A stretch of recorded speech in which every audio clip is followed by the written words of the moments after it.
تظن أنك مسلم، تعرف على دينك وربك.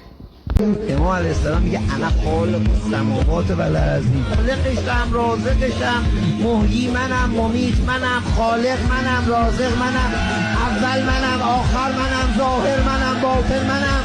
انا خالق السماوات و الارضین، انا رب السماوات و الارضین. مولا علی فرمودن انا علانیت المعبود، معبود ظاهر شده علی است. أإله مع الله تعالى الله عما يشركون. قل الحمد لله على نعمة الإسلام والتوحيد.